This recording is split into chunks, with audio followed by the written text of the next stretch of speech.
सबसे पहले आंखों में आता है, आंखों से ट्रेवल करके होठों पे आता है, उसके बाद जेस्चर में आता है और उसके बाद मूवमेंट में आता है। ये जर्नी है, ये भाव की जर्नी है विद इन द बॉडी। भाई समझ रहे हो कि मैं बोल कर रहे हैं? समझ लो मेरे भाई, ठीक है? ये भाव की जर्नी है और सही उसका कलर पकड़िए।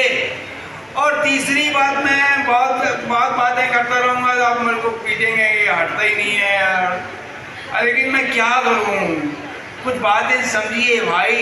एक चीज हम कहते हैं कंपोजिशन। कंपोजिशन का मतलब है संबंध, दो चीजों के बीच में, तीन चीजों के बीच में संबंध बनाना। अब मैं और सर बैठे हैं, अपने कमरे में बैठे हैं, एक दूसरे की तरफ ऐसे चेहरे करके बैठे हैं तो वो ठीक है। लेकिन अगर हम दोनों बैठे हैं और स्टेज पे बैठे हैं तो कंपोजिशन ट्रायंगुलर होगी। ऑडियंस को कंसिडरेशन में लेना होगा। 90% आपस में खेल रहे हैं, आपस में खेल रहे हैं भाई। दो साइड में रिलेशन बनाए, इसका हम कहते हैं लीनियर रिलेशनशिप। ऑडियंस से किसी ने कम्युनिकेट करने की कोशिश ही नहीं की कि भैया मैं दिखा क्या रहा हूं। अरे भाई ट्रायंगुलर कंपोजिशन बनाइए। आखिरी बात मैं आपसे बहुत गुजारिश के साथ कहना चाहता हूं कि अगर आप एक्सप्रेशन की एक्टिंग कर रहे हैं तो डाउन स्टेज आइए। ये लॉन्ग स्टेज पे आप लॉन्ग शॉट में आपके आंखों में क्या हो रहा है कैसे दिखेगा उसको? ये डायरेक्टर साहिबान साहब भाई है ना, आपके बहुत इतनी एनर्जी लगा रहे हैं, वो आप स्टेज निकाल रहे हैं है ना। मुझे उंगलियों की मूवमेंट कैसे दिखाई देगा, आंखों की एक्सप्रेशन कैसे दिखाई देगा यार? ये टीवी का माध्यम नहीं है ना।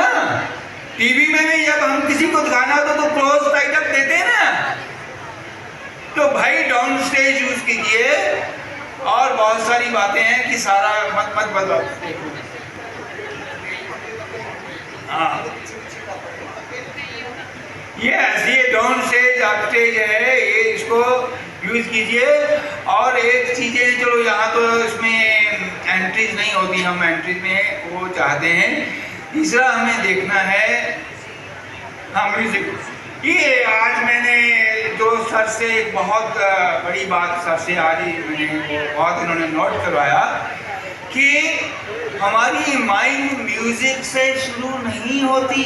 हम म्यूजिक को फॉलो कर रहे हैं। डिफाइन सर ने बहुत अच्छा शब्द यूज किया कि म्यूजिक प्राइमरी हो गया है, माइंड सेकेंडरी हो गई है। हम उस पर सिग्नेचर कर रहे हैं, उसको डिफाइन कर रहा है म्यूजिक नहीं है भैया। आपकी माइंड को म्यूजिक ने फॉलो करना है। और हमारा कंठ का म्यूजिक चल रहा है या हमारा गज का म्यूजिक चल रहा है, उस हिसाब से आपके जेस्चर और मूवमेंट्स होनी चाहिए। ये बहुत बारीक बातें मैं उनमें नहीं कहूँगा, लेकिन भैया ऑडियंस को शामिल कीजिए, डाउन स्टेज पे आइए, ऑडियंस के साथ इंटरेक्ट कीजिए।